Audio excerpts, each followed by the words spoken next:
You don't belong in first class. This ticket must be fake. Victoria Ashworth didn't whisper those words. She announced them like policy, her voice cutting through the bustling departure gate at Chicago O'Hare International Airport. Her perfectly manicured finger pointed directly at Dr. Marcus Thompson, who stood holding his boarding pass briefcase in hand, dressed in a simple navy polo and khaki pants. The words hit the air like a slap, and suddenly the busy gate area fell into an uncomfortable hush. Conversations stopped mid-sentence. Heads turned, eyes stared, and at the center of it all stood a black man who had just been publicly accused of fraud for the crime of holding a first-class boarding pass. Before we dive deeper into this story, I need to know where you're watching from. Drop your city in the comments below, because what happens next will restore your faith in justice. And if you believe dignity shouldn't depend on appearance, hit that subscribe button now. Trust me, you're going to want to share this with everyone you know. Now, let's rewind to how this moment started. Dr. Marcus Thompson, 35 years old, had been moving through O'Hare with the practiced efficiency of a man who spent half his life in airports. As the founder and CEO of BioNova Therapeutics, one of the fastest-growing biotechnology companies in America, he was no stranger to high-stakes travel. But today was different.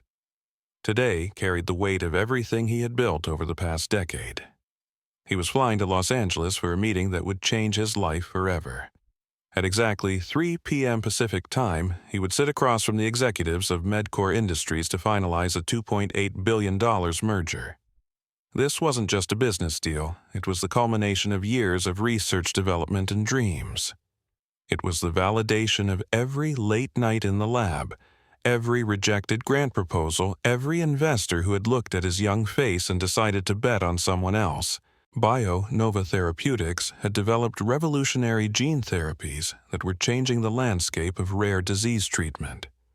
The Medcore merger would provide the distribution network and manufacturing capabilities to bring these treatments to patients worldwide. Lives were literally hanging in the balance. But Marcus had learned long ago that success came with a target on your back. The higher you climbed, the more people wanted to see you fall. So, today, he had made a deliberate choice. No entourage, no designer suit, no obvious displays of wealth. Just a man in casual clothes carrying a briefcase trying to blend into the crowd. He had dressed down intentionally. The navy polo was from Target, the khaki pants were off the rack from a department store, and his black leather shoes, while comfortable, were nothing special. He wanted to travel without drawing attention to avoid the assumptions and expectations that came with success. But what he hadn't counted on was how that same strategy would make him a target for a different kind of assumption altogether. The briefcase he carried contained more than just documents. Inside were the merger agreements, financial projections, and regulatory approvals that represented the work of hundreds of employees and the hopes of thousands of patients. The responsibility was enormous, and missing this meeting wasn't just unacceptable, it was catastrophic. Marcus had checked in online, confirmed his first-class seat, and even received the automatic text messages confirming his flight details. Skyline Airways Flight 447 departing Chicago O'Hare at 11:45 a.m., arriving at LAX at 1:30 p.m. local time. With a 3-hour time difference, it would give him exactly 90 minutes to get from the airport to the Medcore offices in Century City. Tight, but doable. He had grabbed a coffee from the Starbucks near security, reviewing his presentation notes one final time, when a hurried businessman, eyes glued to his phone, slammed directly into him. The collision was sudden and violent. Hot coffee exploding across Marcus's chest, seeping through the fabric of his polo shirt. The businessman barely paused, muttering a half-hearted watch it before disappearing into the crowd. Marcus stood there for a moment, feeling the hot liquid burn against his skin. The stain was prominent and ugly, spreading across his chest like an accusation. He grabbed a handful of napkins from a nearby kiosk and dabbed at the damage, but it was useless. The polo shirt now bore the unmistakable mark of spilled coffee, and there was no time to find a replacement. He checked his watch. Boarding would begin in 15 minutes. He would have to arrive at his billion-dollar meeting wearing a stained shirt and smelling like a coffee shop. It wasn't ideal, but it would have to do. Success, he had learned, wasn't about perfect circumstances. It was about adapting when everything went wrong. Victoria Ashworth commanded Gate B-23 like a general surveying her troops. At 42, she had been with Skyline Airways for 15 years, working her way up from ticket agent to senior gate supervisor. She wore the promotion like armor, her tailored uniform fitted to accentuate her curves, her blonde hair styled in a perfect bob that never seemed to move despite the chaos of air travel.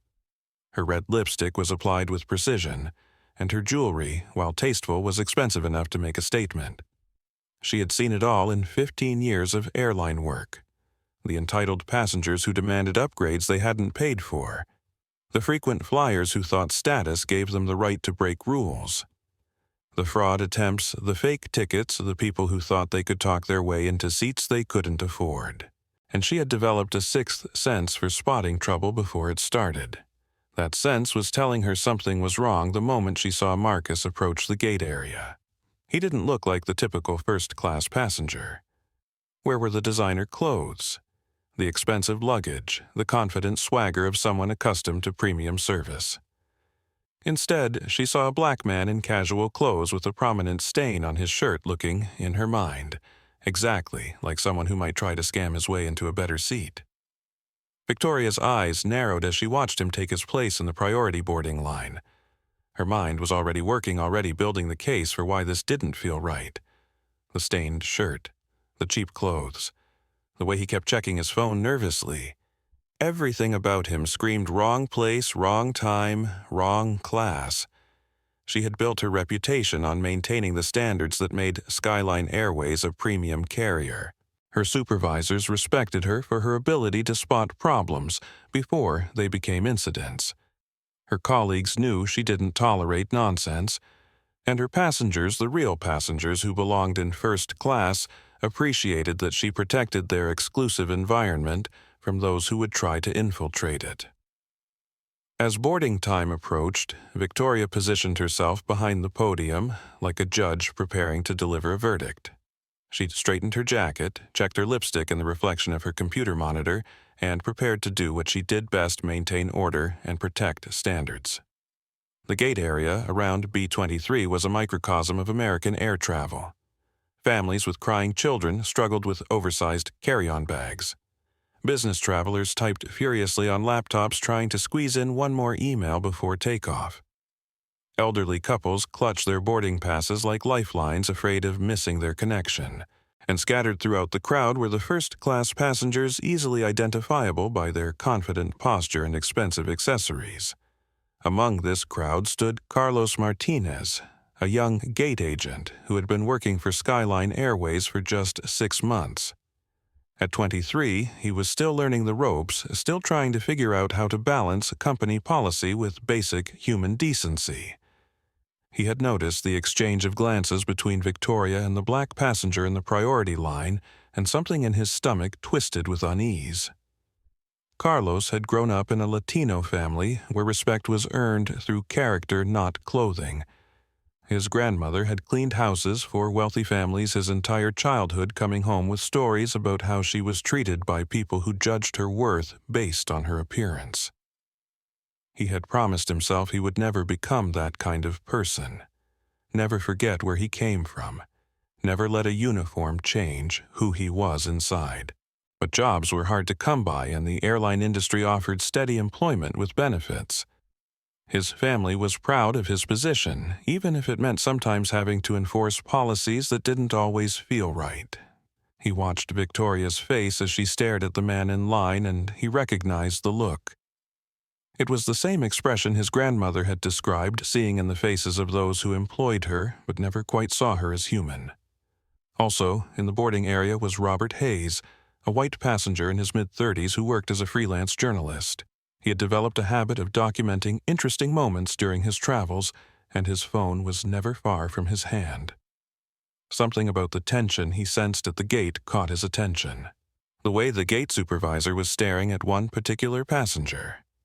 The uncomfortable energy that seemed to be building even before boarding had begun. Robert had built a significant following on social media by sharing authentic moments of human interaction, both positive and negative. He believed in the power of documentation, the way that recording truth could force accountability in situations where power was being abused. His finger hovered over the record button on his phone app, waiting to see if his instincts were correct about what was about to unfold. Jennifer Walsh, a flight attendant with 12 years of experience, stood near the gate preparing for the boarding process. She had seen Victoria in action before, and generally respected her no-nonsense approach to passenger management. Jennifer believed in supporting her colleagues and maintaining the hierarchy that kept the airline industry functioning. But lately, she had begun to notice patterns in how certain passengers were treated differently, and the observations were making her uncomfortable. Michael Bradford, the shift supervisor, was reviewing the flight manifest when he noticed Victoria's focused attention on the boarding area. Michael had worked his way up through the ranks over 2 decades, and he trusted Victoria's judgment. She had a reputation for preventing problems before they escalated, and her track record spoke for itself. If she sensed an issue, he was prepared to support her decisions. The announcement came over the gate area speakers. We will now begin boarding Skyline Airways Flight 447 to Los Angeles. We welcome passengers requiring special assistance and families with small children. Victoria's voice carried across the space with practiced authority, but there was something cold underneath the professional tone. Her eyes remained fixed on Marcus as the first wave of passengers approached the gate. She was waiting, watching, preparing for what she was convinced would be a confrontation. Marcus checked his boarding pass one more time. Seat 2A, first class. Paid for with his personal credit card 3 weeks ago when the meeting was confirmed. Everything was legitimate, everything was in order, and everything was about to go very, very wrong. The stage was set for a collision between assumption and reality, between prejudice and truth, between a woman who thought she knew who belonged where, and a man who was about to prove that appearances can be devastatingly deceiving. As the boarding process continued, the energy at Gate B23 grew more tense. Victoria continued her surveillance. Carlos shifted uncomfortably behind the desk. Robert's finger hovered over his phone's record button, and Marcus moved closer to what would become the most humiliating and transformative moment of his professional life. None of them knew that in exactly 6 hours and 47 minutes, Marcus would be standing in a Los Angeles boardroom closing the biggest deal in biotechnology history, while Victoria would be sitting in an unemployment office trying to explain how a 30-second decision had destroyed a 15-year career. But first, they all had to live through the next 10 minutes. We are now ready to begin boarding for first-class passengers on Skyline Airways Flight 447 to Los Angeles. Victoria's announcement echoed through the gate area, and Marcus stepped forward with his boarding pass ready. He had made this walk thousands of times before, the simple routine approach to an airline gate agent for the mundane process of boarding a flight. But today something was different. Today he could feel eyes on him in a way that made his skin crawl. Victoria's gaze was predatory, assessing judgmental. She looked at him the way a security guard might examine a shoplifter searching for signs of deception before any crime had been committed. Marcus had felt this look before. In high-end stores where he was followed by suspicious staff, in restaurants where hostesses questioned his reservations, in boardrooms where his presence was initially mistaken for the janitor rather than the executive. He approached the podium and extended his phone, the boarding pass QR code clearly displayed on the screen. "Good morning," he said politely, his voice carrying the calm confidence of someone accustomed to professional interactions. Victoria didn't return the greeting. Instead, she leaned back slightly, her nose wrinkling as if she had detected something unpleasant. "Sir," she said, her voice loud enough to carry to nearby passengers, "have you been drinking this morning?" The question hit Marcus like a physical blow. Around him, conversations stopped, heads turned. The normal bustle of a departure gate suddenly focused on him with uncomfortable intensity. He felt the familiar flush of anger and embarrassment creeping up his neck, but he forced his voice to remain level. "I'm sorry." "What did you say?" Victoria's voice grew louder, more theatrical. I asked if you've been drinking alcohol this morning. I can smell it from here. She gestured toward the coffee stain on his shirt with a dismissive wave of her manicured hand. The accusation hung in the air like smoke from a fire. Other passengers in line shifted uncomfortably, some moving slightly away from Marcus, as if proximity might implicate them in whatever drama was unfolding. A few pulled out their phones, sensing that something significant was happening. Marcus felt the crushing weight of every stereotype, every assumption, every prejudiced thought that had been directed at successful black men throughout history. Here he stood holding a legitimate first-class boarding pass, dressed casually but respectably, and he was being accused of public intoxication based on nothing more than the color of his skin and a coffee stain on his shirt. "That's coffee," Marcus said, his voice steady despite the humiliation burning in his chest. "A man bumped into me near security and spilled his drink. I haven't had a drop of alcohol. I'm traveling to an important business meeting." Victoria scanned his boarding pass with exaggerated slowness, her movements deliberate and theatrical. "Mr. Thompson," she said, reading the name from her screen, "this ticket seems suspicious to me. First class is expensive. Are you sure this is really your seat behind Victoria, Carlos?" Martinez felt his stomach drop. He had seen the reservation come through the computer. He had processed the upgrade confirmation. He knew the ticket was legitimate because he had handled the transaction himself when Marcus had called to modify his meal preference 2 days earlier. But Victoria was his supervisor, and speaking up could cost him his job.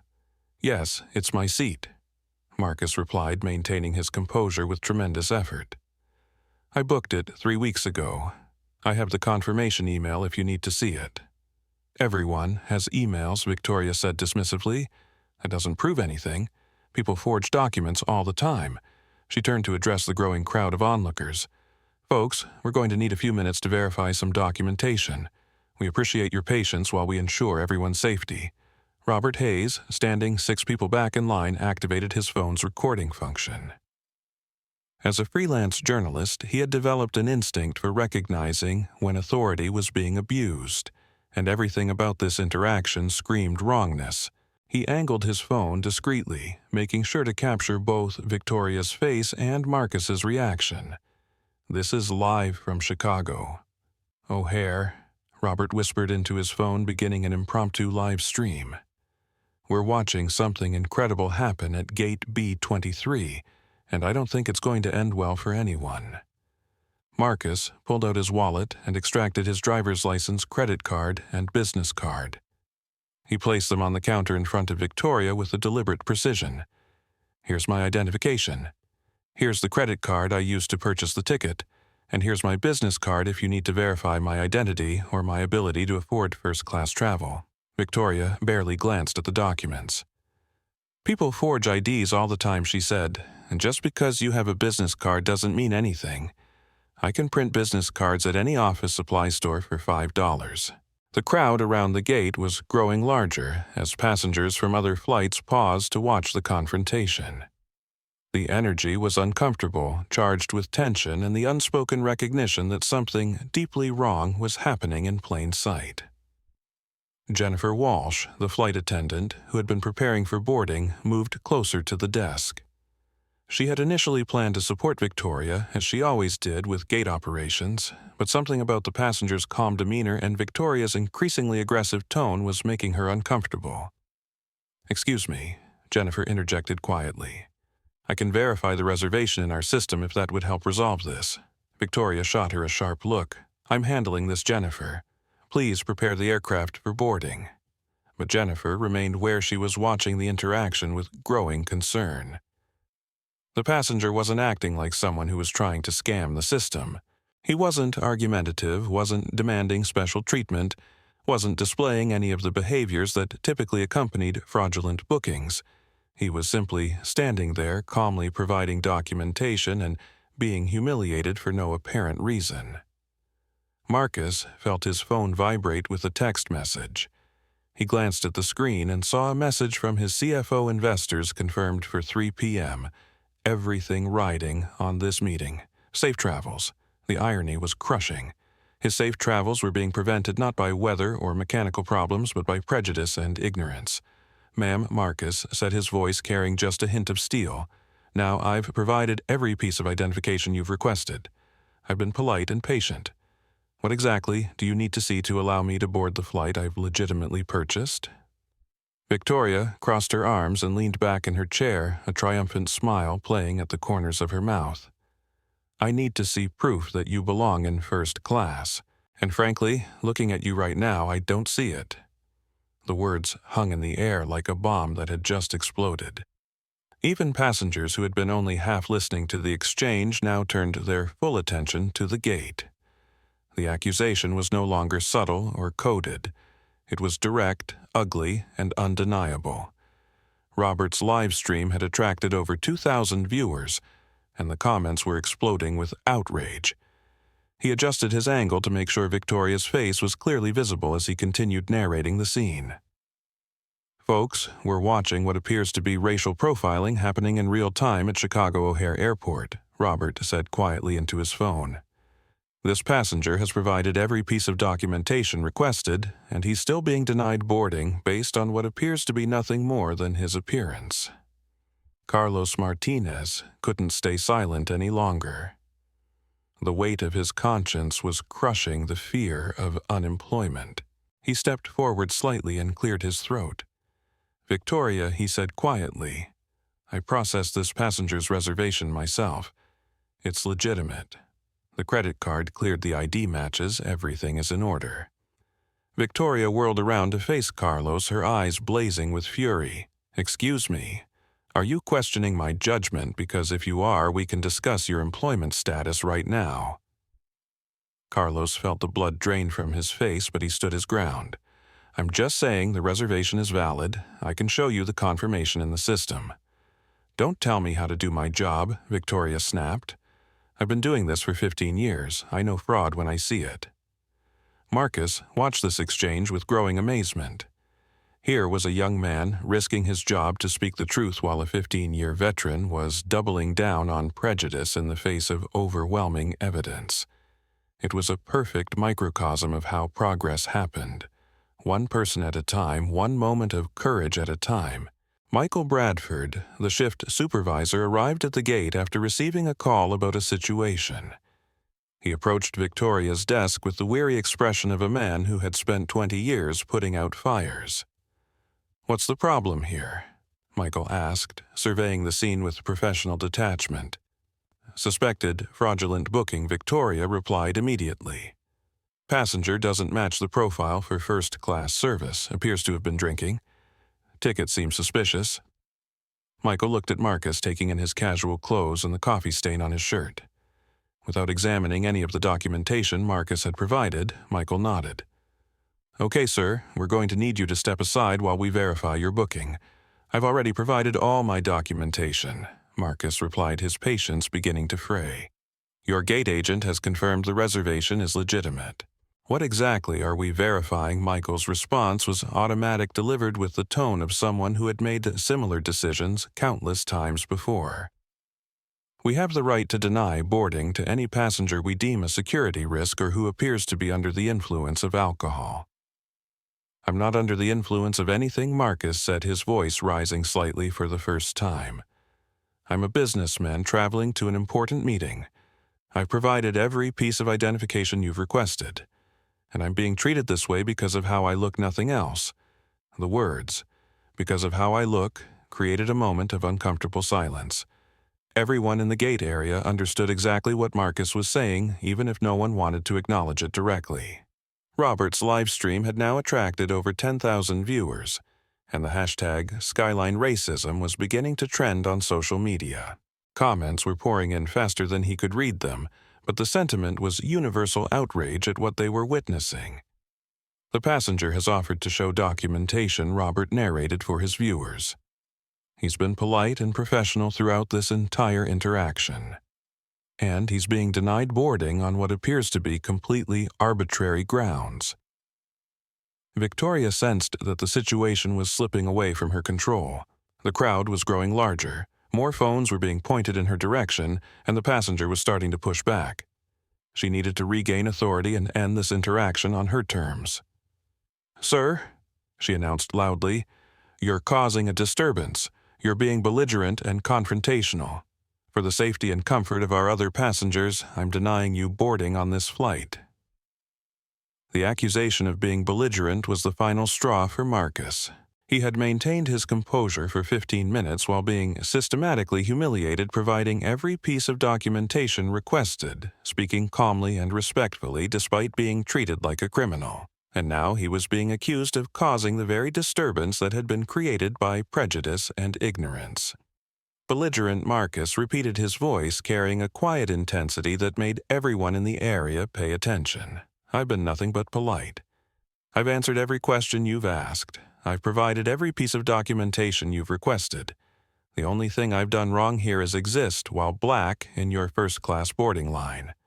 The statement hit like lightning. Marcus had said out loud what everyone was thinking, but no one wanted to acknowledge.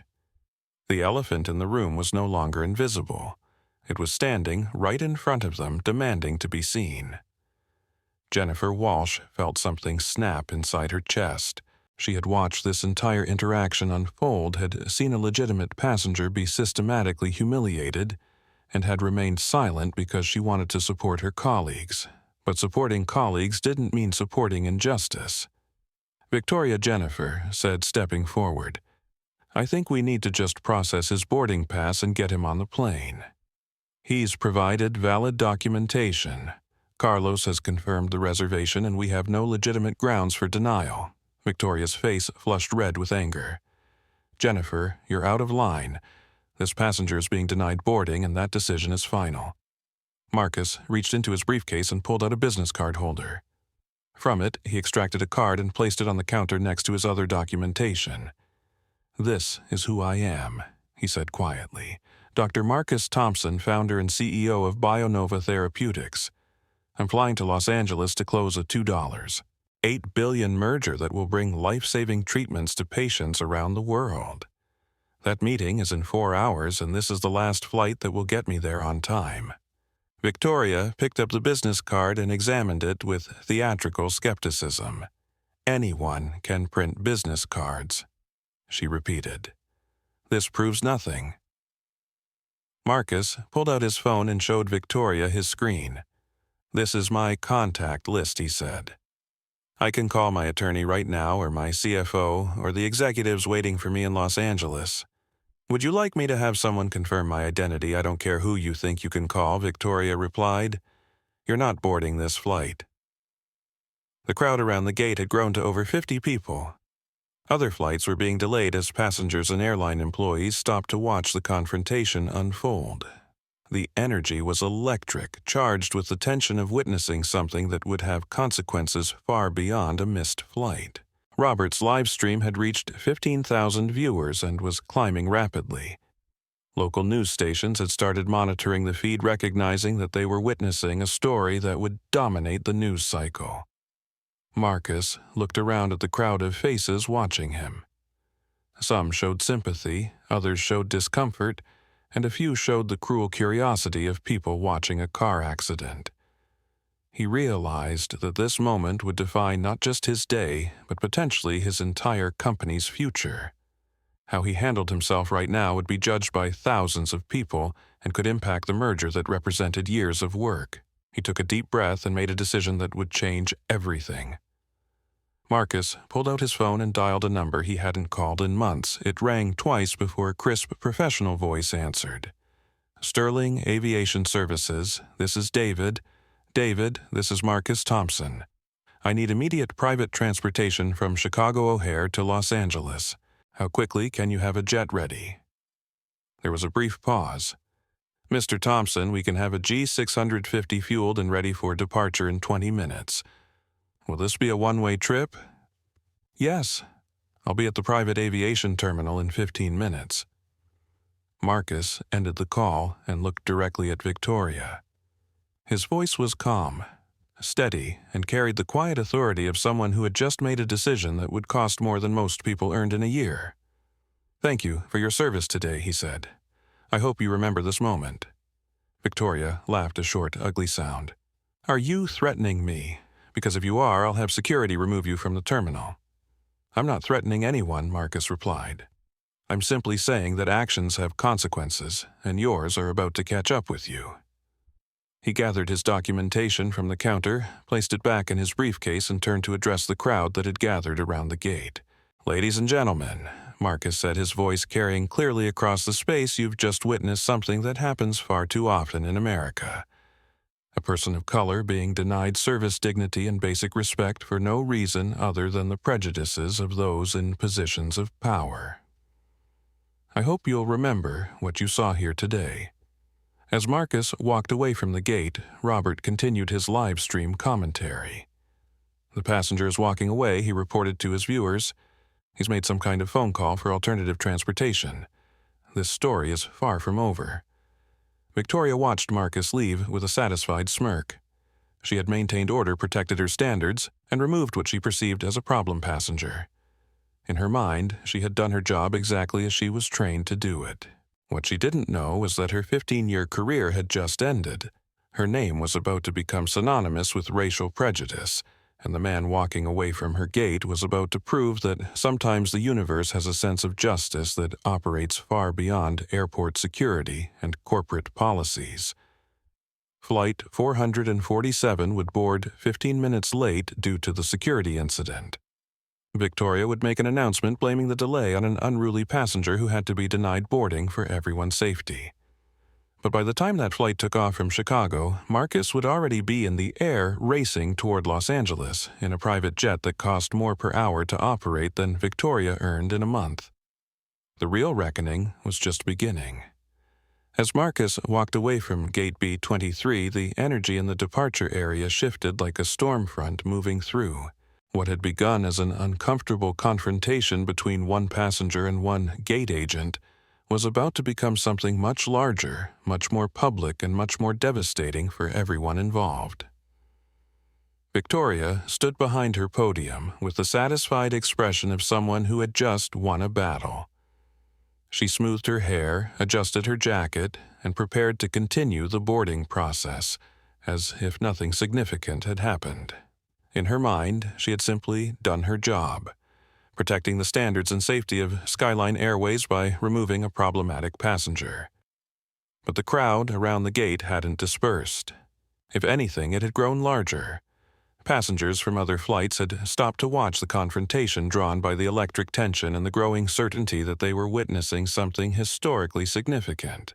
The normal bustle of airport activity had slowed to focus on Gate B-23, where 50-plus people stood staring at a gate agent who seemed oblivious to the magnitude of what had just occurred. Robert Hayes continued his live stream, his viewer count climbing toward 20,000 as word spread across social media platforms. His phone battery was dropping rapidly from the constant video transmission, but he couldn't stop recording. He sensed that this story was far from over.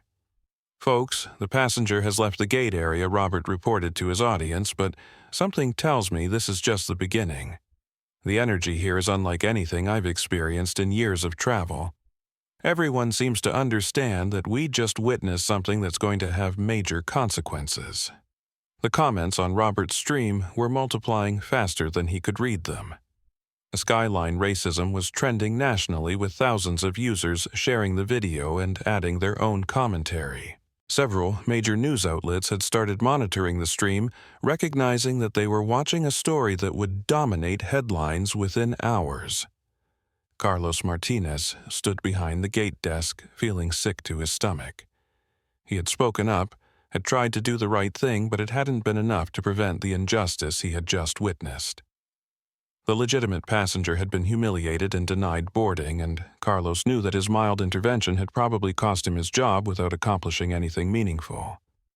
But Carlos had documented everything on his personal phone. Every interaction, every piece of evidence that proved Marcus's reservation was legitimate, every moment of Victoria's increasingly unreasonable behavior. He had recorded it all, knowing that someone would need to bear witness to what had really happened. Jennifer Walsh felt a knot of shame growing in her chest.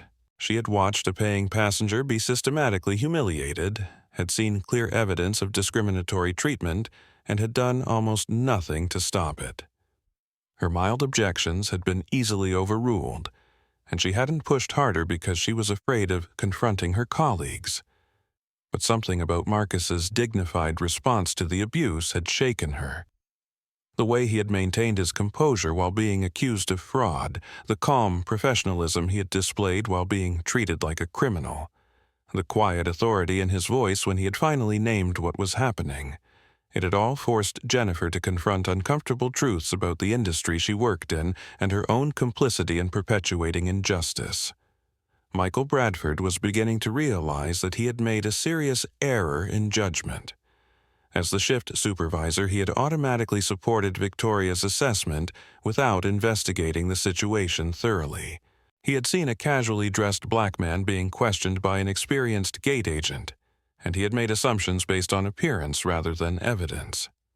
Now, watching the reaction of the crowd and sensing the growing attention from social media, Michael understood that this incident was going to attract scrutiny from corporate headquarters. And when that scrutiny arrived, his automatic support for Victoria's decision would be examined and found lacking. Victoria, meanwhile, was preparing to make an announcement that would seal her fate and ensure that this story reached an even wider audience. She activated the gate announcement system, and her voice echoed through the departure area with crisp authority. "Ladies and gentlemen, we apologize for the delay in boarding Flight 447 to Los Angeles. We experienced a security situation with an unruly passenger who had to be denied boarding for everyone's safety. We appreciate your patience as we ensure the security and comfort of all our valued customers." The announcement was the final straw for many of the passengers who had witnessed the actual confrontation. They had seen a calm professional man being systematically humiliated, and now they were hearing him described as an unruly security threat. The disconnect between reality and Victoria's narrative was so glaring that it sparked immediate outrage. "That's not what happened," called out Margaret Chen, a passenger who had been waiting in the regular boarding line. "That man was completely polite. You treated him terribly." Her voice carried across the gate area, and other passengers began nodding and murmuring their agreement. The crowd that had witnessed the confrontation was turning against Victoria, and their anger was becoming audible. "He showed you his ID," added James Rodriguez, another passenger. "He answered every question you asked. You denied him boarding because of how he looked." Victoria's face flushed red as she realized that her narrative was being challenged by witnesses to the actual events. She had expected the crowd to support her authority and move on to their flights, but instead they were actively contradicting her version of events. "I'm going to need everyone to return to their seats and prepare for boarding," Victoria announced through the PA system, her voice taking on a sharp edge. "Anyone who continues to cause disruptions will be denied boarding as well." The threat only made things worse. Passengers who had been murmuring their disagreement now began speaking more loudly, emboldened by Victoria's obvious discomfort and her attempt to silence their objections. Robert adjusted his phone to capture Victoria's increasingly desperate attempts to regain control. "You can see the gate agent trying to suppress passenger objections to what they witnessed," he narrated for his viewers. "She's threatening to deny boarding to anyone who speaks up about the discriminatory treatment they just saw." The live stream audience was approaching 30,000 viewers, and clips from Robert's video were being shared across Twitter, Facebook, Instagram, and TikTok. Skyline racism was now the #1 trending hashtag in the United States, and major news outlets were scrambling to send reporters to O'Hare. In the Skyline Airways corporate offices in Atlanta, executives were beginning to receive alerts about a developing situation in Chicago. Social media monitoring systems had flagged the massive spike in negative mentions, and crisis management teams were being activated to assess the scope of the problem. Victoria, unaware that her actions were being scrutinized by millions of people online, decided to double down on her authority. She picked up the phone and called airport security. "This is Victoria Ashworth at Gate B23, she said, her voice carrying clearly to the nearby passengers.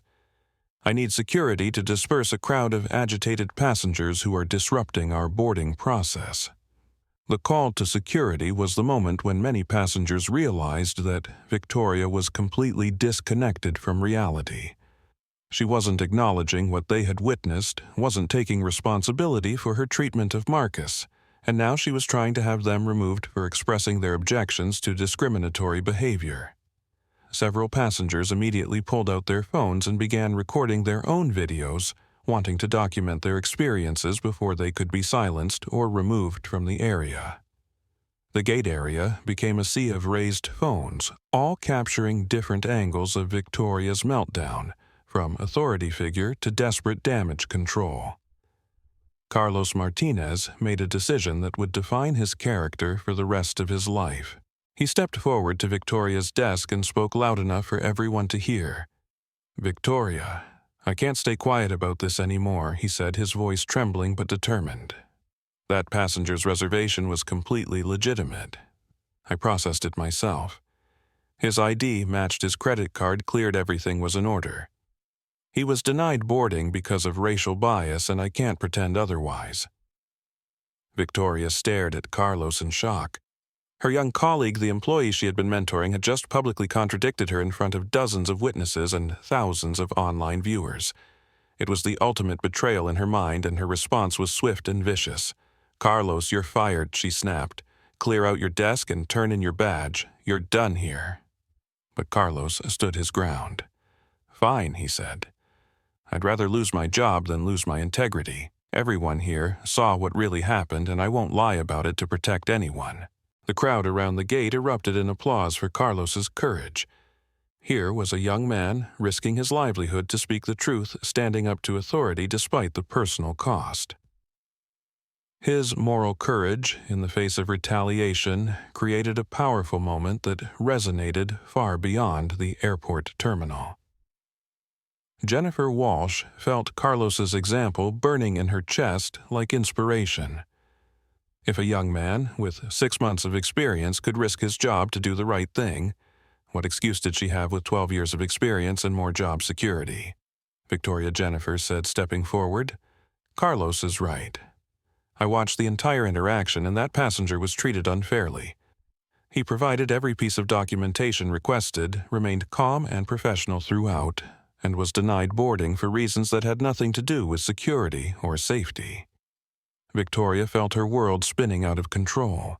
First, the passengers had turned against her, then Carlos had betrayed her, and now Jennifer was publicly contradicting her authority. The boarding process had completely stopped. Security was on the way, and 30,000 people were watching her professional destruction unfold in real time. "All of you are out of line," Victoria declared, her voice rising to near hysteria. "I am the senior gate supervisor here, and I make the decisions about who boards these flights. That passenger was suspicious his story didn't add up, and I protected the safety and security of this aircraft by denying him boarding." Margaret Chen, the passenger who had first spoken up, couldn't contain herself any longer. "His story was completely consistent," she called out. "You asked him questions, he answered them. You asked for ID, he provided it. The only thing suspicious here is your behavior." Other passengers joined in, their voices growing louder and more confident. "He was more professional than you were. You treated him like a criminal for no reason. This is exactly what racial profiling looks like. You should be ashamed of yourself." The crowd's anger was building to a crescendo when airport security arrived. 3 officers approached the gate area, expecting to find disruptive passengers who needed to be dispersed or removed. Instead, they found dozens of travelers united in their condemnation of what they perceived as discriminatory treatment by an airline employee. Officer Patricia Williams, an African-American security supervisor with 15 years of airport experience, immediately recognized the complexity of the situation. She had seen enough discrimination in her career to spot it quickly, and the passengers' unified testimony about what they had witnessed was compelling evidence that something had gone seriously wrong. "What seems to be the problem here?" Officer Williams asked, addressing Victoria directly. Victoria launched into her prepared narrative. "I denied boarding to a suspicious passenger who appeared to be under the influence of alcohol, and whose ticket seemed fraudulent. Now, these passengers are being disruptive and refusing to board the aircraft." Officer Williams looked around at the crowd of passengers, most of whom were well-dressed business travelers, and families who hardly seemed like security threats. She then looked at Carlos, who was still standing behind the gate desk despite being fired. "What's your perspective on what happened?" she asked Carlos. Carlos took a deep breath and told the truth. "The passenger's reservation was completely legitimate. I processed it myself. He provided valid identification, answered all questions politely, and was denied boarding for what appeared to be discriminatory reasons. When passengers objected to his treatment, Miss Ashworth threatened to deny them boarding as well." Officer Williams nodded and turned to Jennifer. "You work for the airline. What did you observe?" Jennifer felt every eye in the area focused on her. This was her moment to choose between career advancement and moral courage, between protecting her colleague and protecting the truth. "The passenger was treated unfairly," Jennifer said clearly.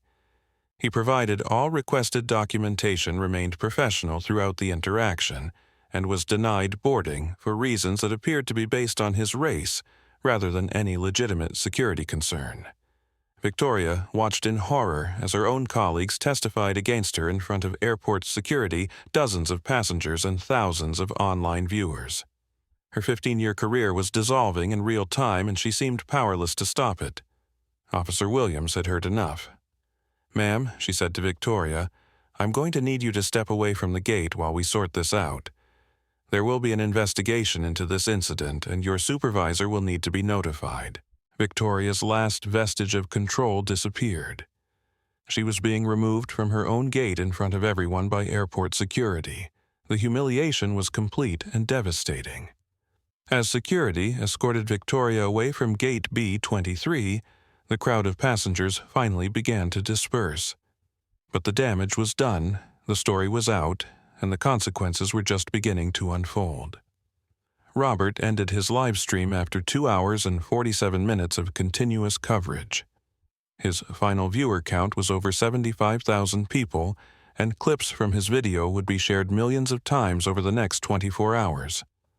Flight 447 finally boarded nearly an hour behind schedule due to the incident. Many passengers chose to deplane rather than fly with an airline that had just demonstrated such clear discriminatory practices. But Marcus Thompson was already in the air racing toward Los Angeles in a private jet that would arrive hours before the commercial flight he had been denied boarding on. And in a few hours, the airline industry would discover exactly who they had chosen to humiliate at Gate B23.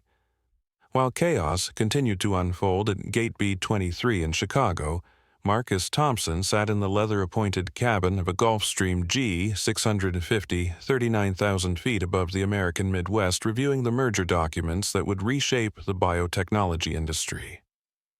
The transformation from public humiliation to private luxury had taken exactly 18 minutes.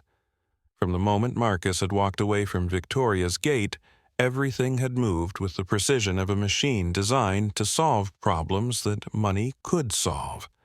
A black Audi Q7 had picked him up at the terminal curb. A 5-minute drive to the private aviation section of O'Hare. A brief security screening in an elegant lounge. And then he was climbing the steps of a $70 million aircraft that existed specifically to ensure that people like him never had to depend on people like Victoria ever again. The irony wasn't lost on him. He had deliberately dressed down and flown commercial specifically to avoid the assumptions and attention that came with obvious wealth. But when prejudice had denied him basic service, wealth had provided an alternative that was far superior to anything Skyline Airways could have offered. The G650 was a flying office equipped with high-speed internet conference capabilities and every amenity necessary to conduct business at altitude. While Victoria was being escorted away from her gate by security, Marcus was reviewing financial projections and conducting video conferences with his team in California. Dr. Sarah Chen, his chief scientific officer, appeared on the cabin's video screen from BioNova's headquarters in Palo Alto. "Marcus, we saw the social media coverage of what happened at the airport," she said, concern evident in her voice. "Are you all right?" Marcus looked up from his documents, considering how to answer. Was he all right? Physically, yes.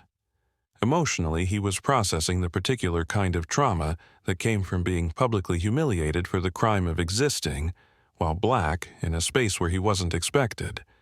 But professionally, he was exactly where he needed to be. "I'm fine, Sarah," he replied. "Actually, I'm better than fine. I'm going to arrive in Los Angeles 3 hours before the commercial flight would have gotten me there. Sometimes the universe forces you into better circumstances, even when it doesn't feel like it at the time." Sarah smiled on the screen. "That's certainly one way to look at it. The MedCore team is confirmed for 3 o'clock. They're excited about the presentation." Marcus nodded. The MedCore merger was the culmination of 7 years of research and development. BioNova Therapeutics had developed a revolutionary gene therapy platform that could treat previously incurable genetic diseases. But developing treatments and distributing them to patients were entirely different challenges. MedCore Industries had the manufacturing capabilities, regulatory expertise, and global distribution network that could turn BioNova's laboratory breakthroughs into treatments that could save lives around the world. The $2.8 billion merger wasn't just about money, though the financial security it would provide was significant. It was about ensuring that the treatments his team had developed would reach the patients who needed them. Every day of delay meant someone somewhere was suffering from a condition that BioNova could potentially cure. As the G650 cruised towards California, Marcus allowed himself to think about the broader implications of what had happened at O'Hare. Victoria Ashworth had acted on assumptions and prejudices that were older than the airline industry itself. She had looked at a successful black man and seen only stereotypes. But her discrimination had consequences that extended far beyond a missed flight. The social media coverage was unprecedented. Skyline racism was trending worldwide, with millions of people sharing their own stories of discrimination in travel, employment, and daily life. The incident had sparked a conversation about bias that reached far beyond aviation. Marcus pulled out his phone and scrolled through some of the social media posts. The support was overwhelming. People from every background were expressing outrage at his treatment and admiration for his dignified response. But more importantly, they were sharing their own experiences and discussing how discrimination could be challenged and eliminated. One post particularly caught his attention. It was from Carlos Martinez, the young gate agent who had been fired for telling the truth. "Sometimes doing the right thing costs you everything. But staying silent costs you your soul. No regrets." Skyline racism. Marcus immediately direct messaged Carlos. "Your courage today inspired millions of people. When this is over, call me." BioNova could use someone with your integrity. Meanwhile, Flight 447 was experiencing turbulence that had nothing to do with weather.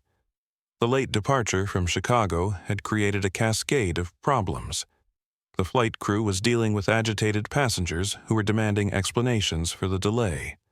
Several travelers had asked to be rebooked on different airlines. The flight attendants were fielding questions about the incident at the gate that no one was prepared to answer. Robert Hayes, the freelance journalist who had live-streamed the entire confrontation, was now conducting informal interviews with other passengers. His documentation of the event had turned him into an accidental activist, and other travelers were seeking him out to share their thoughts about what they had witnessed. "I've been flying for business for 20 years, said Patricia Morrison, a white marketing executive from Detroit. "I've seen passengers treated poorly before, but nothing like this." That man was completely professional, provided every piece of identification they asked for, and was denied boarding for absolutely no reason. It was racism, pure and simple. James Rodriguez, a Latino software engineer, was more blunt in his assessment. "What I saw today was a power trip wrapped in prejudice. That gate agent decided that black man didn't belong in first class, and she was going to make sure he knew it. The fact that he had every right to be there didn't matter to her." The conversations happening on Flight 447 were being replicated on social media platforms around the world. The incident had struck a nerve because it was both extraordinary and ordinary. Extraordinary in how clearly it demonstrated institutional racism, but ordinary in how familiar the experience was to millions of people who had faced similar discrimination. In Los Angeles, the MedCore Industries executives were monitoring the social media coverage with growing interest. They had been prepared to meet with Dr. Marcus Thompson, the respected CEO of Bionova Therapeutics. They hadn't expected him to arrive as the center of a national conversation about civil rights and corporate responsibility. Dr. James Patterson, MedCore's chairman and CEO, was reviewing the coverage on his assistant's tablet. "This is remarkable," he said. "Look at how he handled himself. Complete professionalism under pressure. The kind of character and leadership we want associated with our company." CFO Linda Walsh disagreed. "This could be a public relations nightmare. Do we really want to be associated with this level of controversy?" Dr. Patterson looked at her with surprise. "Linda, we're about to partner with a company that develops life-saving treatments. Their CEO was discriminated against while traveling to meet with us, and his response was dignified and inspiring. I can't think of better publicity for our merger." As the G650 began its descent toward Los Angeles, Marcus felt a sense of anticipation that went beyond the business meeting ahead. The events at O'Hare had been traumatic and infuriating, but they had also created an opportunity to address issues that were much larger than airline policies. Bionova Therapeutics was more than just a biotechnology company. It was an organization built on the principle that scientific innovation should serve humanity, regardless of background income or social status. The discrimination Marcus had experienced that morning was a reminder of why that mission mattered. The G650 touched down at LAX exactly 2 hours and 37 minutes after takeoff from Chicago.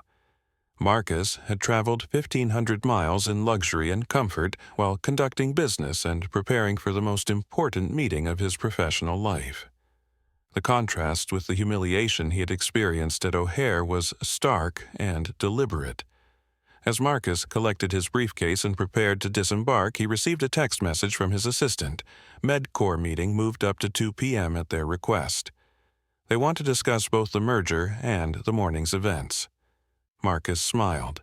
The airline industry's attempt to keep him in his place had instead elevated him to a platform where his voice could reach millions of people. Victoria Ashworth's prejudice had backfired in the most spectacular way possible. Flight 447 was still 47 minutes from landing at LAX. When it finally arrived, Victoria's passengers would discover that the man their gate agent had humiliated was already in the boardrooms of Century City closing deals that would make international headlines. The private jet that had seemed like an extravagance would prove to be the best investment Marcus had ever made. Not because of the luxury, but because of the statement it made about the consequences of treating people with dignity versus treating them with prejudice. As Marcus stepped off the Gulfstream onto the tarmac at LAX, he pulled out his phone and posted a single message on social media. "Arrived in Los Angeles 3 hours early thanks to alternative arrangements. Sometimes obstacles become opportunities. Looking forward to productive meetings ahead." Dignity in travel, the post would be shared over 2 million times in the next 24 hours. But Marcus wasn't thinking about social media metrics as he climbed into another black SUV for the drive to Century City. He was thinking about the millions of patients who would benefit from the merger he was about to complete, and the young gate agent named Carlos who had risked his job to stand up for truth. Justice Marcus had learned came in many forms. Sometimes it was swift and public. Sometimes it was private and personal. And sometimes it was served at 39,000 feet in a private jet that arrived exactly when it was needed. At exactly 2:47 p.m. Pacific Time, as Flight 447 was making its final approach to Los Angeles International Airport, Dr. Marcus Thompson was shaking hands with Dr. James Patterson in the executive boardroom of MedCore Industries, having just signed the documents that would create the largest biotechnology merger in American history. The $2.8 billion deal had been completed in record time, partly because both companies had been preparing for months, but mostly because the MedCore executives had been so impressed by Marcus's handling of the morning's crisis that they had expedited every aspect of the process. Dr. Thompson, Dr. Patterson said as photographers captured the historic moment your grace under pressure this morning demonstrated exactly the kind of leadership we want in our merged organization. BioNova's scientific innovations, combined with your personal character, make this partnership even more valuable than we had anticipated." Marcus smiled and nodded, but his attention was divided between the historic merger and his phone, which had been buzzing continuously with notifications. The social media storm that had begun at Gate B23 in Chicago had grown into a hurricane that was reshaping conversations about discrimination across every platform. Skyline racism wasn't just trending, it was dominating global social media with over 12 million posts and climbing. Major news networks had picked up the story, civil rights organizations were issuing statements, and corporate executives across America were examining their own policies to avoid similar public relations disasters. But the real reckoning was just beginning for the individuals who had made the choices that created this moment. Victoria Ashworth sat in the security office at O'Hare International Airport, watching her 15-year career dissolve on a laptop screen. The video of her confrontation with Marcus had been viewed over 50 million times across all platforms. Her name was trending on Twitter, her photograph was appearing on news websites, and the comment sections were filled with thousands of people expressing their outrage at her behavior. The security supervisor across from her was reviewing the statements that had been gathered from passengers, airline employees, and airport personnel. Every witness account contradicted Victoria's version of events. The evidence was overwhelming and undeniable. Miss Ashworth Officer Williams said, closing the folder based on the witness statements and video evidence, "It's clear that you denied boarding to a legitimate passenger based on discriminatory criteria. Skyline Airways has been notified and they're sending a representative from corporate to address this situation." Victoria stared at the laptop screen, watching herself being replayed over and over again in the worst moments of her professional life. "This is taken out of context," she said weakly. "You don't understand the pressures of airline security. We have to make quick decisions to protect passengers." "Ma'am?" Officer Williams replied, "I've been in airport security for 15 years. I understand the pressures. But what we saw today wasn't security. It was prejudice, and there's a difference." At Gate B23, Carlos Martinez was cleaning out his desk under the watchful eye of Michael Bradford, who had arrived to manage the crisis. Carlos had been officially terminated, but he felt lighter than he had in months. The weight of compromising his values for job security was gone, replaced by the satisfaction of knowing he had done the right thing when it mattered most. Carlos Michael said, "I want you to know that this wasn't personal. You're a good worker. But challenging your supervisor in front of passengers isn't acceptable protocol." Carlos looked up from packing his belongings. "With respect, Mr. Bradford standing by while someone is discriminated against isn't acceptable either. I'd rather find a new job than lose my integrity." Michael shifted uncomfortably. In the 3 hours since the incident, Skyline Airways corporate had been bombarded with negative publicity, customer complaints, and demands for accountability. The stock price had dropped 8%, and crisis management teams were working around the clock to control the damage. "Look," Michael said quietly, "between you and me, you might not be unemployed for long. Corporate is going to want to distance themselves from this situation, and employees who stood up for the passenger are going to look good in the aftermath." Carlos nodded but didn't respond. He had learned something important about himself that day. His conscience was worth more than his paycheck. Whatever came next, he would face it with dignity. Jennifer Walsh was conducting an interview with Skyline Airways head of human resources Maria Rodriguez, who had flown in from Atlanta to handle the crisis. The conversation was being recorded and would become part of the official investigation. "Jennifer, your statement indicates that you witnessed the entire interaction between Miss Ashworth and the passenger. In your professional opinion, was the denial of boarding justified?" Maria asked. Jennifer had spent the afternoon thinking about this question. For 12 years, she had prioritized company loyalty and colleague solidarity over everything else. But watching Marcus Thompson maintain his dignity while being systematically humiliated had forced her to examine her own complicity in perpetuating injustice. "No," Jennifer said clearly. The passenger provided all requested documentation, answered every question politely, and posed no security threat. He was denied boarding because Miss Ashworth didn't believe he belonged in first class. It was discrimination, pure and simple. Maria nodded and made notes.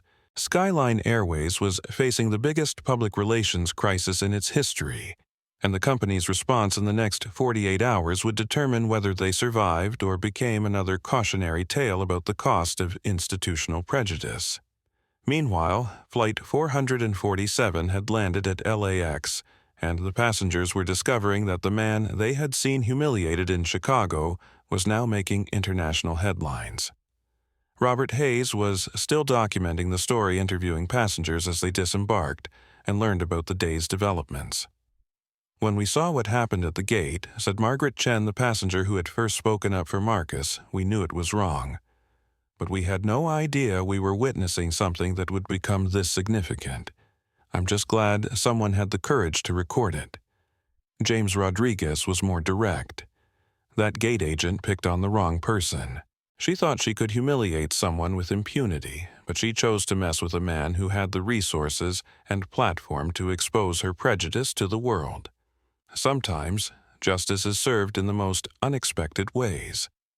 The passengers' reactions were being broadcast live on social media, adding another layer to the story that was already dominating news cycles. The incident had evolved from a single act of discrimination into a global conversation about bias power and accountability.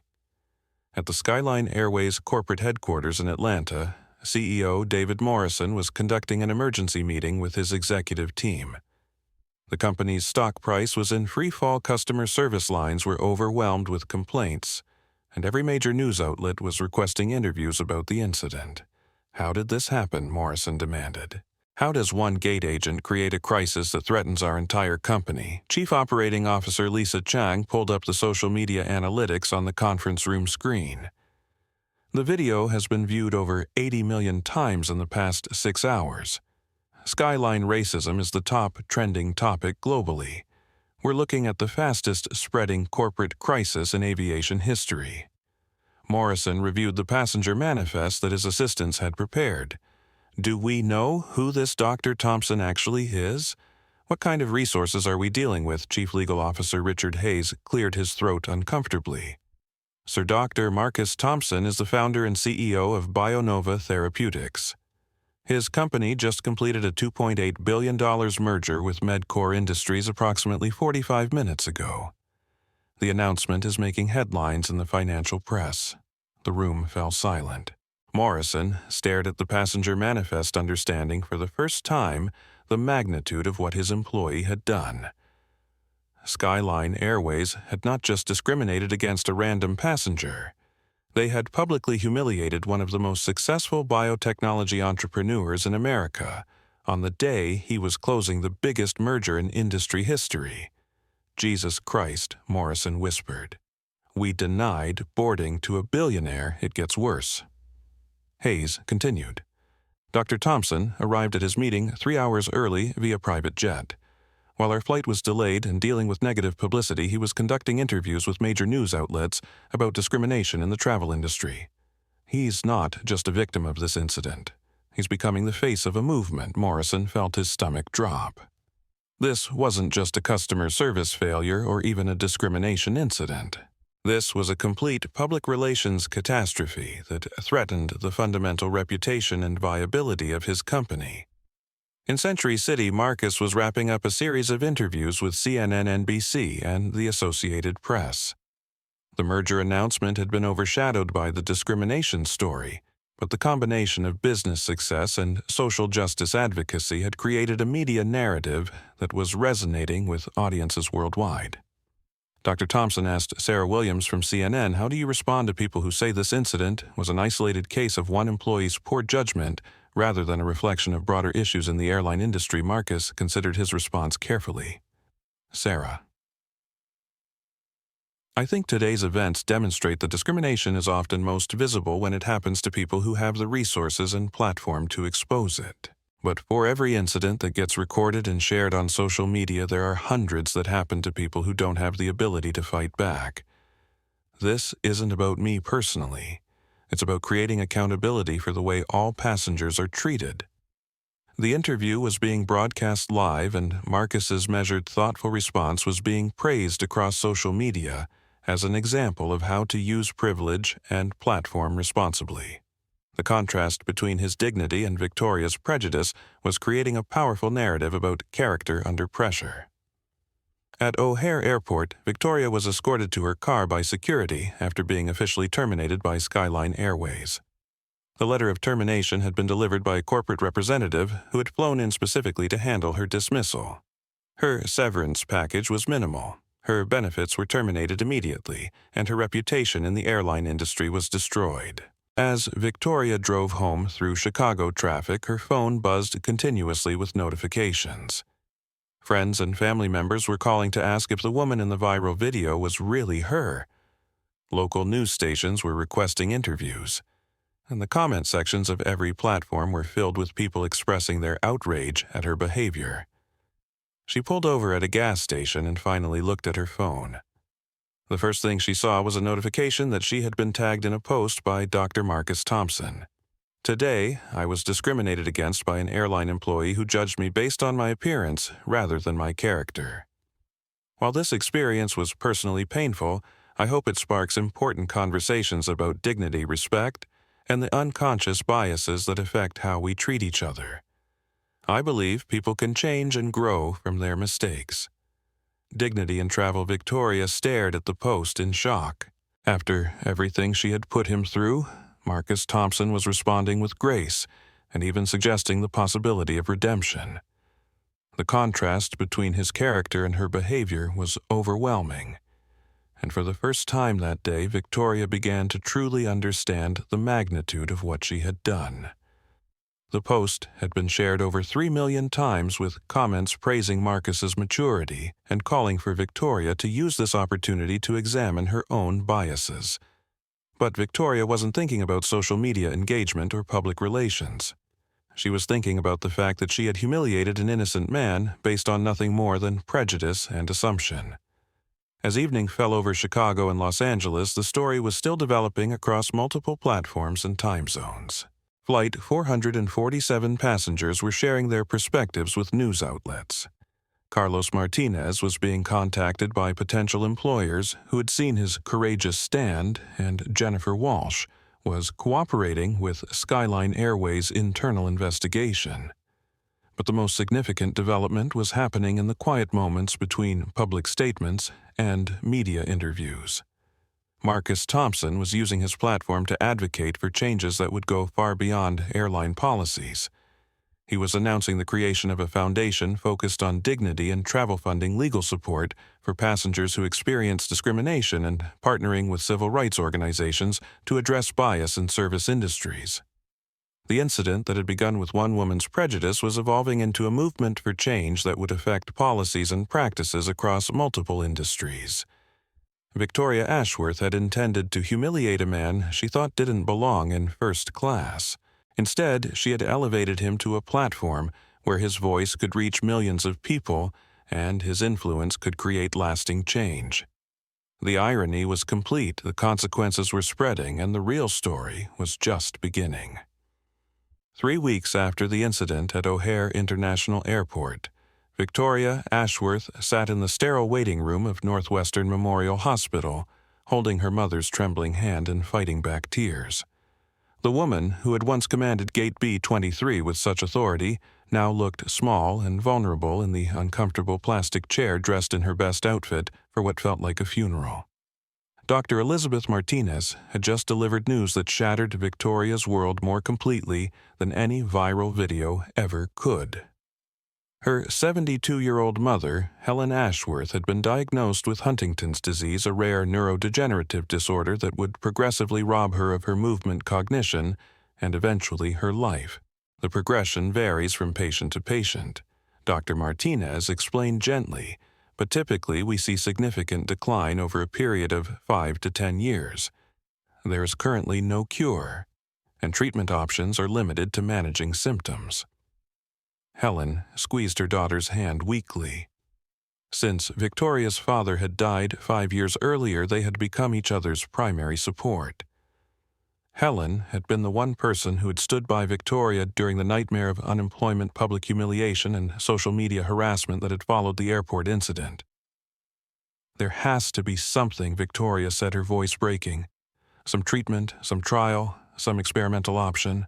I'll pay anything, do anything." Dr. Martinez nodded sympathetically. "There is one possibility, though it's quite expensive and still considered experimental. A company called BioNova Therapeutics has developed a gene therapy treatment called HT441.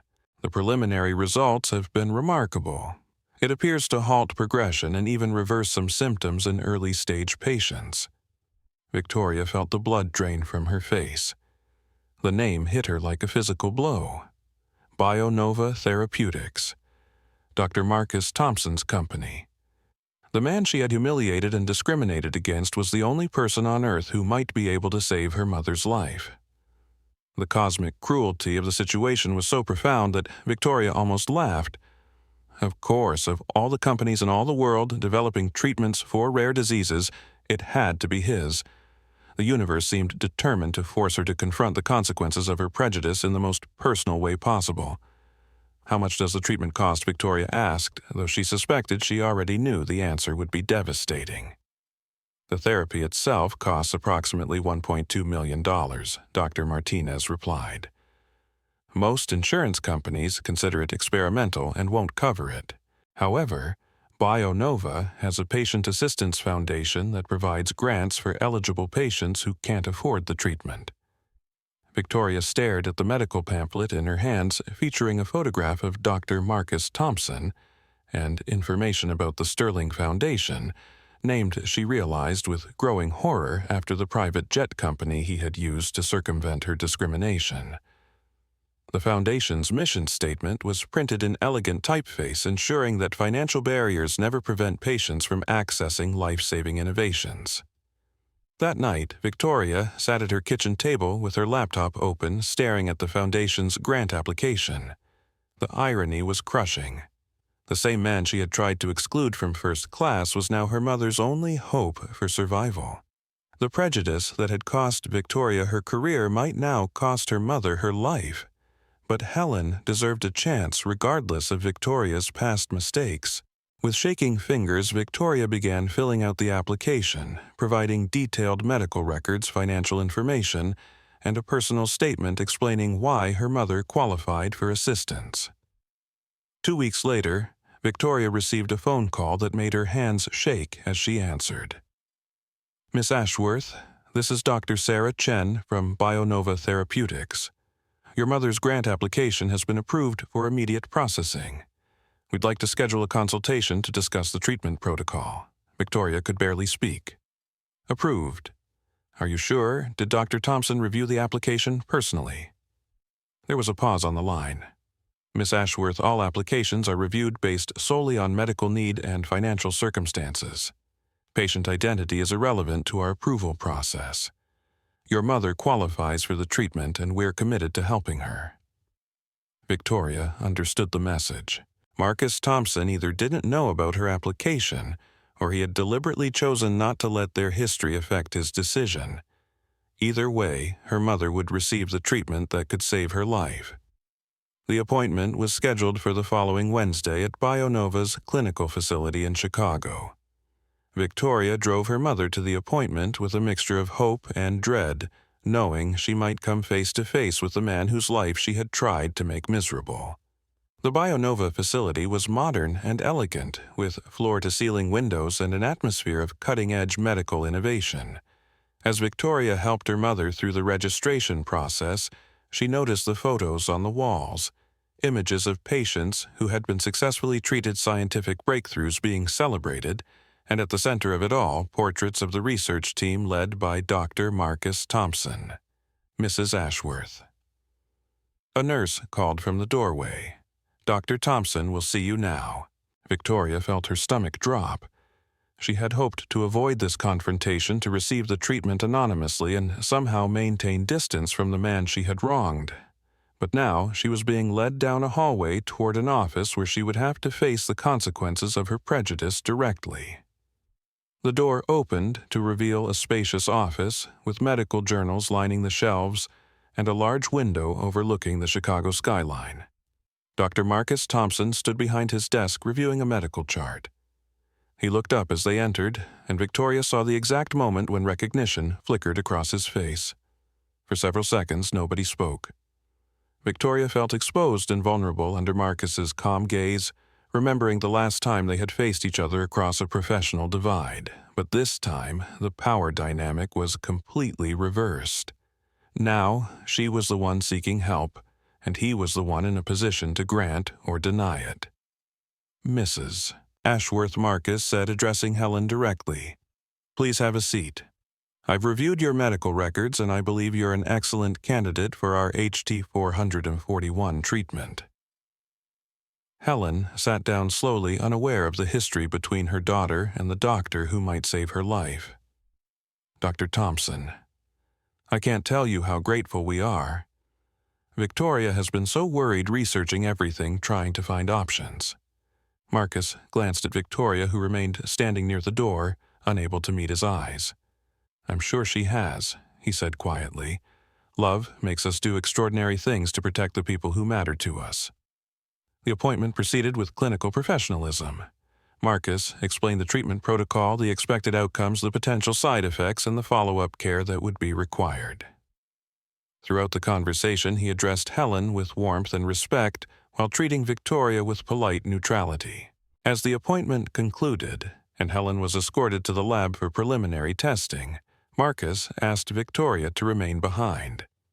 She stood awkwardly in front of his desk, finally understanding what it felt like to be judged by someone with the power to determine her fate. Victoria Marcus said, using her first name for the first time, "I want you to know that your mother will receive the best care we can provide. This treatment has helped hundreds of patients, and I believe it will help her too." Victoria struggled to find words. "Dr. Thompson, I don't know how to apologize for what I did to you. I was wrong completely and inexcusably wrong. I judged you based on prejudice and ignorance, and I'm ashamed of how I treated you." Marcus nodded slowly. "I appreciate your apology. What happened at the airport was painful and humiliating, but it also created an opportunity to address issues that are much larger than one incident. Sometimes our worst moments can lead to important conversations and positive changes." "Why are you helping us?" Victoria asked, her voice barely above a whisper. "You would have every right to deny my mother treatment, to let me suffer the consequences of my actions." Marcus looked out the window at the city skyline for a moment before responding. "Because healing isn't just about medicine, Victoria. It's about choosing compassion over revenge, understanding over judgment, and hope over despair. Your mother needs this treatment, and I became a doctor to help people, not to settle personal scores." Tears streamed down Victoria's face as she finally understood the true measure of the man she had tried to humiliate. Marcus Thompson possessed a grace and character that she had been incapable of recognizing, and his response to her mother's crisis demonstrated the kind of person he truly was. 6 months later, Helen Ashworth was among the first patients to show complete halting of Huntington's disease progression under the HT 441 treatment. The therapy that Victoria had initially seen as cosmic punishment had become their family's salvation. Victoria had used the experience to examine her own biases and prejudices, volunteering with civil rights organizations, and speaking publicly about the dangers of discrimination. She had found new employment with a nonprofit organization that focused on dignity in healthcare, using her experience to train service providers about unconscious bias. The letter she wrote to Marcus after her mother's successful treatment was simple and heartfelt. "Dr. Thompson, your grace in our moment of need taught me more about character than any lesson I had ever learned.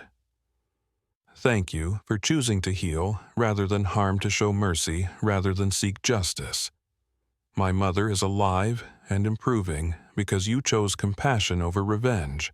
I will spend the rest of my life trying to deserve the kindness you showed our family."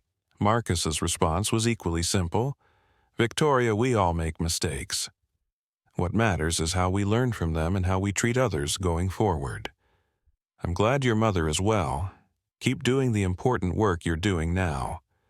The incident that had begun with prejudice had ended with healing. Not just medical healing, but the deeper healing that comes from confronting our worst impulses and choosing to become better people. Victoria had learned that dignity wasn't about appearance or status, but about how we treat others when we have the power to help or harm. And Marcus had learned that sometimes the most powerful response to discrimination isn't anger or revenge, but the quiet demonstration of the character that prejudice tried to deny. 6 months after the incident at Gate B-23, the aviation industry looked fundamentally different. The Skyline racism incident had become a watershed moment that forced airlines across America to confront their own policies, training programs, and corporate cultures. Skyline Airways had implemented comprehensive bias training for all customer-facing employees, created a passenger advocacy position at the executive level, and established a zero-tolerance policy for discriminatory behavior. The changes came too late to save the company's reputation entirely. They had lost 37% of their market value and were eventually acquired by a competitor. But they had created a template for reform that other airlines rushed to adopt. Carlos Martinez was now the director of customer advocacy for United Airlines, having been recruited specifically because of his courage in standing up to discrimination. His first hire was Jennifer Walsh, who had left Skyline Airways to join United's new passenger rights division. Together, they were developing protocols to ensure that incidents like the one at O'Hare could never happen again. What we learned, Carlos explained during a conference on aviation ethics, is that discrimination thrives in silence.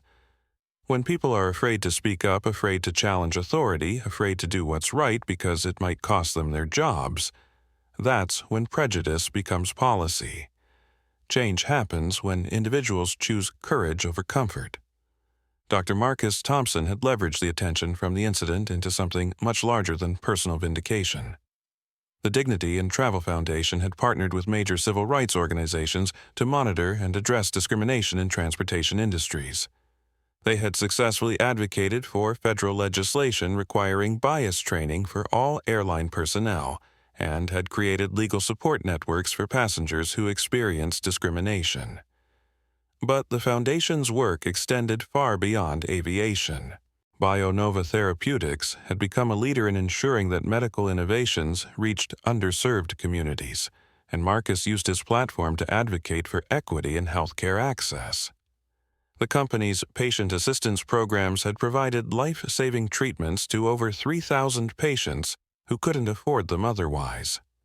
The incident at the airport was painful, Marcus reflected during a keynote speech at Harvard Business School, but it taught me something important about privilege and responsibility. When you have a platform, you have a choice. You can use it to benefit yourself, or you can use it to lift others. The real victory isn't in getting revenge on people who wrong you. It's in creating systems that prevent those wrongs from happening to anyone else. Victoria Ashworth had found her own path to redemption through service. Her work with healthcare advocacy organizations had made her an unexpected expert on the intersection of bias and medical care. She spoke regularly at conferences about unconscious prejudice and had developed training programs that were being used in hospitals and clinics across the country. The transformation hadn't been easy. Victoria had endured months of unemployment, public scrutiny, and personal shame before finding her new calling.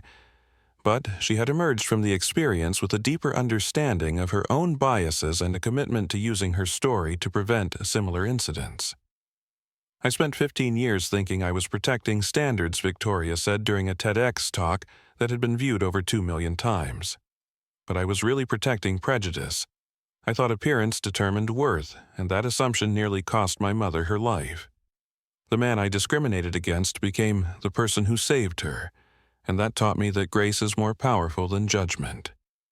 The ripple effects of that morning at O'Hare continued to spread through unexpected channels. Helen Ashworth had become an advocate for rare disease patients, using her story to demonstrate the importance of medical research funding. She worked closely with BioNova's Patient Foundation, helping other families navigate the complexities of accessing experimental treatments. Robert Hayes had parlayed his citizen journalism into a career focused on social justice documentation. His live stream of the airport incident had shown the power of real-time accountability, and he now worked with organizations across the country to train people in effective protest documentation and civil rights advocacy. The broader conversation about discrimination in service industries had led to policy changes far beyond aviation. Hotels, restaurants, retail chains, and other customer-facing businesses had implemented new training programs and oversight programs. The phrase Gate B23 moment had entered the corporate lexicon as shorthand for discrimination incidents that could destroy a company's reputation. But perhaps the most important legacy was the personal growth that had emerged from the crisis. Marcus had learned to use his success as a platform for justice. Victoria had learned that prejudice diminishes both the victim and the perpetrator. Carlos and Jennifer had learned that moral courage could transform careers. And millions of people who had watched the story unfold had been reminded that dignity is not negotiable. As Marcus stood in his office overlooking the Chicago skyline reviewing the latest data on patients who had received life-saving treatments through BioNova's assistance programs, he reflected on the strange journey that had brought him to this moment. A single act of discrimination had sparked a global conversation about bias, justice, and human dignity. A moment of humiliation had become a catalyst for healing and reform. His phone buzzed with a text message from Carlos Martinez. 1-year anniversary of Gate B23 tomorrow. United is implementing new passenger rights training program. Thank you for showing us that dignity always wins in the end. Marcus smiled and typed back, "Thank you for showing us that speaking up always matters even when it costs something." That's how change really happens. The story that had begun with hatred had ended with healing. The prejudice that was meant to exclude had instead included millions of people in a conversation about justice. And the woman who had tried to deny a black man his rightful place had ultimately learned that dignity belongs to everyone, regardless of appearance, background, or status. Sometimes the universe has a sense of justice that operates on a timeline we can't see and through mechanisms we don't expect. Sometimes the worst moments in our lives become the catalyst for the most important changes. And sometimes the people who try to diminish us end up elevating us to platforms where our voices can reach further than we ever imagined. The incident at Gate B23 was over. The movement it had started was just beginning. If this story moved you, I need you to do 3 things right now. First, hit that like button to help this message reach more people who need to hear it. Stories about dignity and justice deserve to be shared widely, and your engagement helps make that happen. Second, subscribe to this channel and ring that notification bell. We're committed to bringing you more true stories that matter, stories that remind us of our shared humanity and inspire us to treat each other better. Every subscription helps us reach new audiences with these important messages. And third, share this video with someone who needs to hear it. Whether it's a friend who's faced discrimination, a family member who needs to understand the impact of bias, or a colleague who could benefit from this lesson about character and consequences your share could change someone's perspective. Remember, every time we choose dignity over discrimination, every time we speak up, instead of staying silent, every time we show grace instead of seeking revenge, we make the world a little more just for everyone. True first-class treatment isn't about where you sit on a plane, it's about how we treat each other as human beings. Thank you for watching, thank you for caring, and thank you for being part of a community that believes in justice, dignity, and hope. We'll see you in the next story that reminds us why character always matters more than circumstances.